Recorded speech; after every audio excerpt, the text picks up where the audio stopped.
Well, what up, world? It's your boy, Fried Noodle Eater here. Finally, I know you guys have been waiting for a video, but I have been busy. So I'm just gonna go ahead and get into what I've been doing. This is just gonna be an overview of the TMC Orientation. If you guys don't know, TMC is a trucking company, a flatbed company. So I've been here at orientation for the past 12 days. Today is actually my last day. I'm just gonna give you guys a brief rundown on how it's gonna go. Maybe you're interested in the company. I'm just gonna give you from my experience. So before you come, they're gonna send you this little package. Oh, just by the way, I went to the training location in South Carolina, Columbia, South Carolina. They're gonna start off by giving you this little package. It's actually a PDF form as well. So when they send it to you in your email, you'll be able to click and watch the video and do things like that. So to start off, either Sunday, even prior to Sunday, you're gonna actually get your rental car and actually drive to your location. Well, they'll ask you if you want to ride the bus. Your choices are ride the bus, drive a rental car, or ride with somebody else who is gonna get a rental car. They'll pick you up en route to the training. So those are your choices. So the hotel that we stay in is actually, I mean, it's fairly decent. It's double occupancy, so just know that you may have a roommate. You might not have. Some guys in my class didn't have a roommate. Things that you need to bring: your Class A license, Social Security card, passport, if you have one. They only pay by direct deposit, so make sure that you know your banking information. If not, you're probably gonna have to get a bank at some point. I know some of you guys really don't trust banks and everything like that, but you definitely gonna need one to get paid. You're gonna need anybody's Social Security number and birthdays if you plan on using the company's insurance. They have health, dental, vision, and I think one more. You're gonna need some rain gear because you're actually gonna be out working in the rain if it does rain, and you're gonna need some work boots for load securement. Let's go run through this package. So the company policy. This is funny because before I got here, a couple people, maybe they changed their policy, but I did see that some people weren't allowed in the company because they didn't allow for you to have dreadlocks or cornrows, braids, whatever you want to call them. They don't want your hair to be longer than collar length. And actually, if you have a beard, they want you to trim it up as well because you're going to be dealing with chains and straps and bungee cords. So they're just trying to prevent a medical mishap. But I just run through the company policies real fast. Hair no longer than collar length. No visible body appearance include earrings and tongue studs. They are serious about the earrings. They will warn you once you first get here that it goes against the policy. They don't want to see it. If they see it while you're in training, they're going to give you a warning. And apparently they have a point system. So if you screw up so many times, they're going to send you home. I didn't know about it and wasn't aware about it. I guess my class, we really didn't do anything bad, but the guys who came in week 1 while I was in week 2, they had somebody get kicked out, and before he left, he actually informed me that he had like 2 points on him for showing up late and wearing earrings. So I was like, wow, I didn't hear about that. Tattoos, tattoos that contain demeaning or offensive languages, text are not permitted.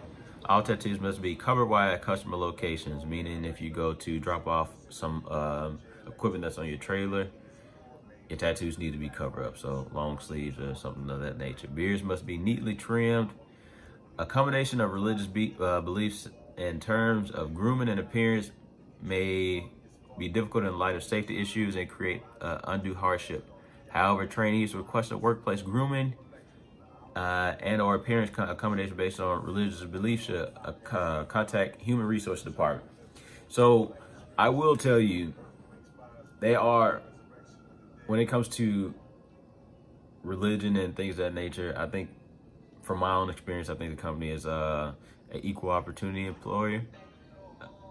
Yeah, that's the correct phrase, equal opportunity employer. So they will not turn you away because of religious beliefs and things that may go against their company policy. Actually, one of the guys I met here who was getting his CDL, he has dreads, and they go about like in the middle of his back, and he doesn't have to cut his dreads due to his religious belief. I will also inform you guys they have a no pet policy, but if you have a service animal, and I'm telling all you guys that does have a service animal and don't want to be separated from your service animal, they will not say that you can't keep your service animal in your truck. I know, I applied for it. It's just going to be a document. You have to ensure that your service animal is up to date on all shots, and any damage that your service animal does to the truck, that you will pay for. So just had to let that be cleared up, because that was the only thing that was kind of had me standoffish about the company, because I have a service animal and I want him to be with me. So yeah. As far as dress code, short sweatpants, sleeveless shirt, and sandals are not permitted during class hours. Class hours are from 7 to about 4, so expect to be there all day. Don't wear those things, because you're probably gonna get a point on you. And orientation is 2 weeks long. Over the road training is 5 weeks long. So after your 12 days, you go home for the weekend, in which HR will contact you and put you in contact with your over the road trainer, and they will get in contact with you and tell you, hey, I'm so-and-so, and I drive if it's an automatic or a manual truck, and things of that nature. So in 5 weeks, you have a certain milestones to hit. So even after you finish the orientation, you actually still are in the hiring process, and you have to go out for 5 weeks and be able to show that you can secure the loads, drive the truck, bag the truck, which is really, really important, because if you can't bag the truck into some of the bays to get the equipment, you won't be getting paid, obviously. So just know, after you finish orientation, you still are under the eye of the company to see if you're going to get hired on. That's for 5 weeks. And after that, you'll come back to one of the training yards and you'll get your own truck, and then you will officially work for the company. As far as the rooms, each of the rooms are equipped with a kitchenette, stove, fridge, microwave, sink, pots, pans, etc. Here at the South Carolina location, they had no breakfast available.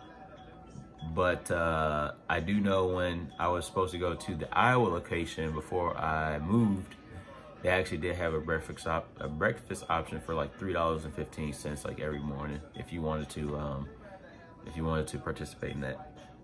Payroll is always for the week prior. You'll be direct deposit your second Friday. Afterwards, you'll receive a direct deposit every Friday. While you're in orientation and on the road with your trainer, $600 a week.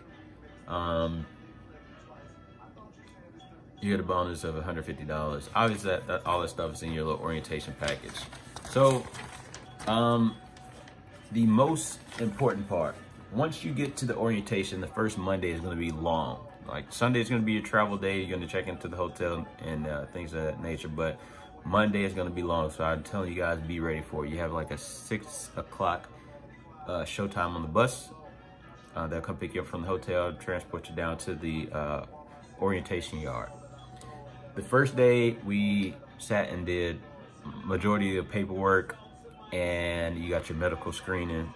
They transport you to a doctor. You're gonna get your same DOT physical that you got to get your CDL. You're gonna get it here as well, and the company's gonna keep it on file and give you like your little card to keep with you while you're on the road and everything like that.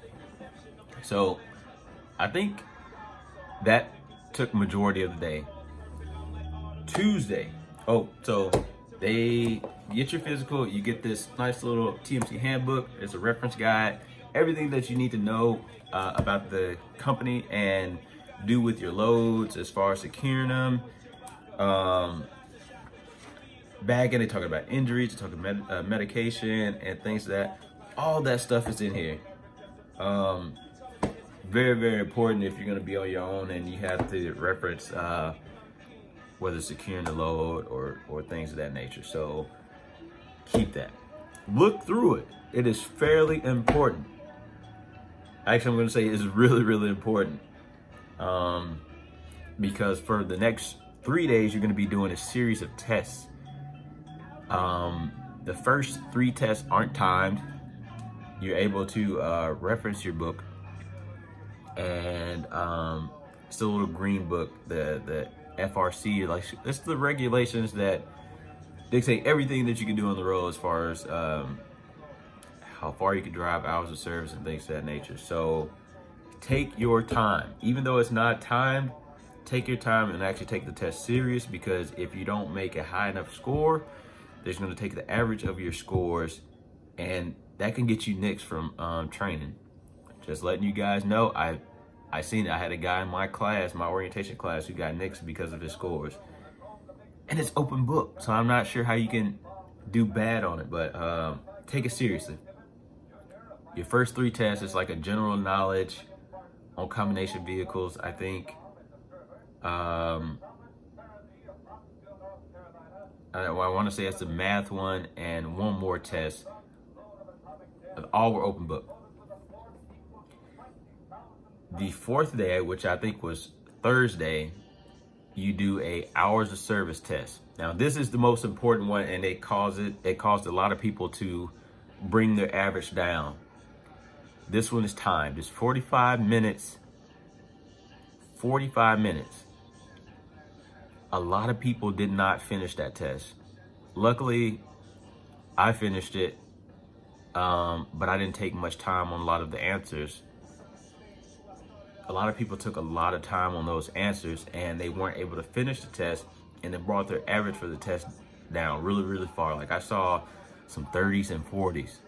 So imagine on your first 3 tests, if you had like a 70, let's say a 75 average, which I think like either 70 or 75 is like the minimum that you can make on these tests. Let's say that you weren't able to finish that 45-minute test on your hours of service and you make a 40. That's going to take your average. Obviously, I'm not going to insult you guys' intelligence, but your average is you have 375s and 145. You add those 4 numbers together and you divide it by 4. That's your average. A lot of people get cut from that.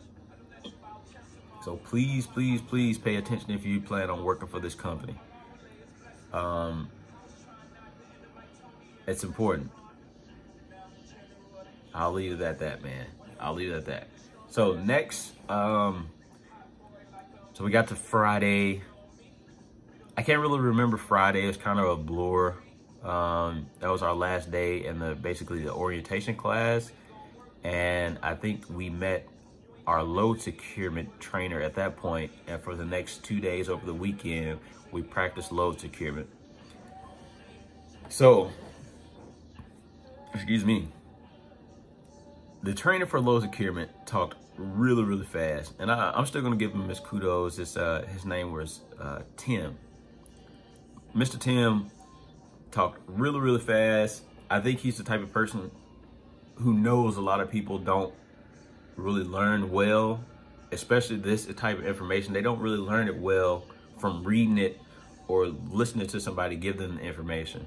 So I actually got a little frustrated because I'm trying to follow along with him, but he's just blowing through everything. And I'm like, yo, Mr. Tim, you got to slow it down a little bit for us. And he's like, all right. So he slowed it down a little bit, but he still spoke really fast. Next, we went out there and he showed us, like he actually took the time to show you if you had any questions. He showed you everything. So he said what he had to say, but he took his time and showed every single person. If you had a question, he was the only instructor there. I think at that point, It may have been like 14 of us or somewhere around there. So imagine being one instructor for a group of 14 or 15 people, and we were broken down into groups of 3. So he had to bounce around to each station, making sure everybody understood what they were doing. This is important because you actually are going to do a load securement test on Sunday. So have that information because it's going to be important. You don't want to fail that test because, like I said, all these tests are important. It's going to dictate whether you get hired or move on to the next hiring process for the company. So please pay attention. Please pay attention if you guys want to make it with this company. Next, we moved on into our second week, which started Monday, and we started driving the vehicles and driving the vehicles around the town. Actually, Monday you start off on the shifting. They call it the shifting road. So basically a long industrial area.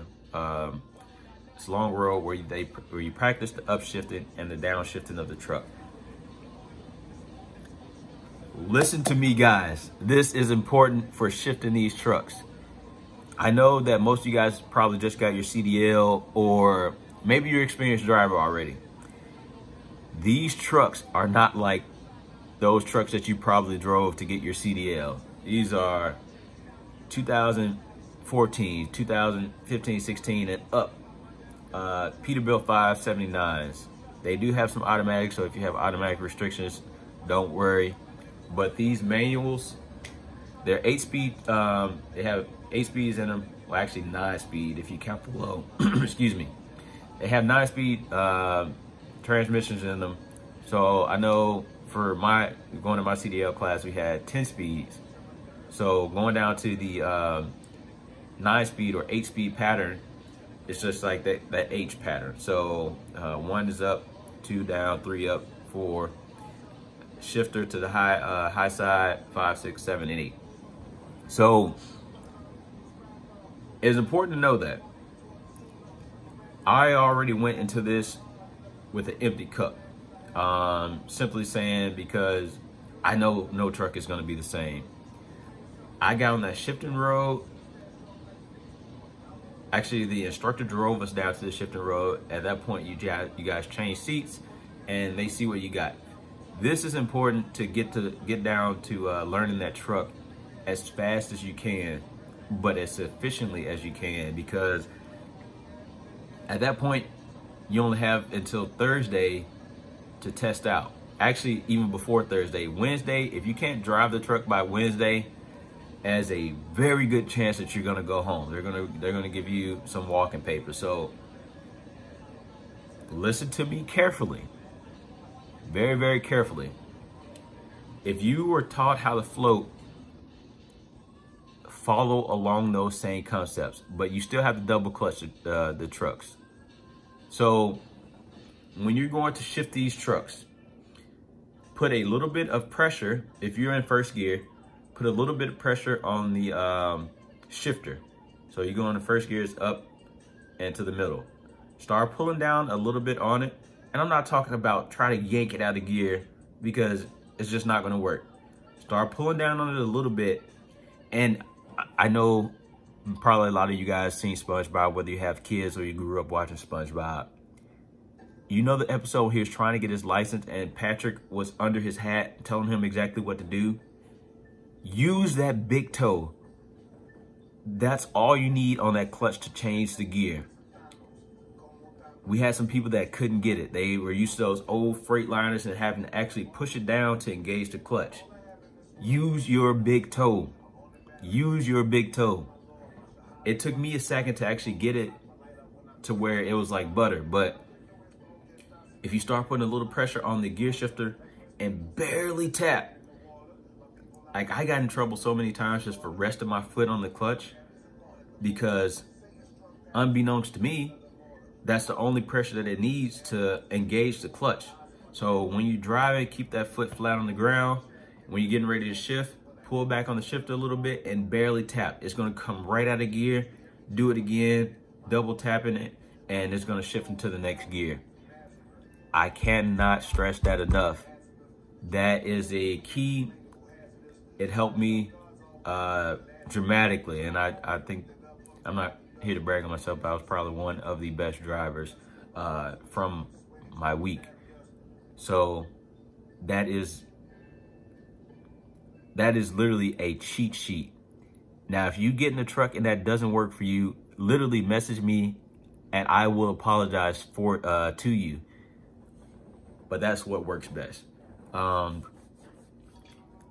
So Monday, you'll do half driving and then you'll come back. We'll eat lunch. Actually, I forgot to mention, lunch is provided every day by the company. Breakfast and dinner, you're on your own. So you come back for the second half of the day and you'll go to the backyard. So I'm going to give a kudos to a couple instructors. First, the driving, Mr. Aaron, I actually did not care for him a little bit, man. The first day, it's kind of like he rubbed me the wrong way. I'm just going to leave it at that. He kind of rubbed me the wrong way, but for whatever reason, the next couple of days, he actually made a point to keep speaking to me. So I was like, man, these dudes are about to send me home. Maybe I said something to offend them, but you know, he ended up being okay. And I ended up talking to him. He ended up being my instructor for Thursday as well for on the road. These guys are equipped with a lot of knowledge. You have guys who've been on the road for, I think the one who's been on the road longest is just about 40 years. So listen to what they're telling you. Don't be a guy who's a know-it-all. Try to soak up as much knowledge as possible. Soak up as much knowledge as possible from these guys. They are experienced.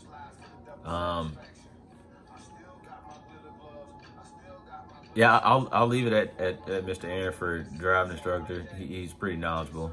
As far as that backing yard, yo, Mac and Mr. James are amazing. If you listen to exactly what they're telling you and you have a small concept on what you're doing to what you need to do to maneuver that truck, they're gonna have you A1. So shout out to you guys for helping me out. Man, this is a long video, I'm sorry. You need to have those skills proficient by Wednesday, because Thursday is basically where you're going to be evaluated on your turns, being able to upshift the truck, being able to downshift the truck, keeping your speed. While we're talking about speed, TMC's policy, the trucks are already governed at 62 miles per hour on the highway. Well, 62 miles an hour, period. You're going to be going 5 miles below the posted speed limit at all times. So just letting you know, if you don't think you're able to do that, this probably isn't a company for you. Remember those things, I think you'll be good to go. So, lastly, Thursday is your last day, but don't think that you are finished. I had a guy, and still to the, I can't believe it. I cannot believe it. You know, you go out, you get tested on all those skills that I just talked about on the road, and you come back to the backing yard to make sure that you're proficient in backing. This guy literally was done, but he wanted to increase his average to a nicer score. As he's pulling the truck out of the hole from the 45-degree backing, he literally runs his trailer over another trailer. It wasn't a lot of damage, but it was damage nevertheless. How do you think a company is going to react if you're doing small things like that in the yard? I can't tell you if he's still here or not, but at the start of our class, I think we went from about 18 or 19 people, and as of yesterday, I think we had 9. So people will weed themselves out. I think this is a very easy orientation to get through if you listen and pay attention. It's very easy orientation to get through. I don't think you're gonna run to another company, and this could be me just putting the chicken before the egg. Like the home time that's available from TMC that was offered to me over other companies, you can't beat it. The pay starting out when as an inexperienced driver, you can't beat it, man. You can't beat it. So if you're here to feed your family like I am, do what you need to do to make it to the next point. When I go out and meet my driver trainer, which should be like Sunday evening or something like that, I'll keep you guys updated along with the rest of my videos I plan on getting back to. So yeah, man, if you guys have any questions, hit me up. Peace.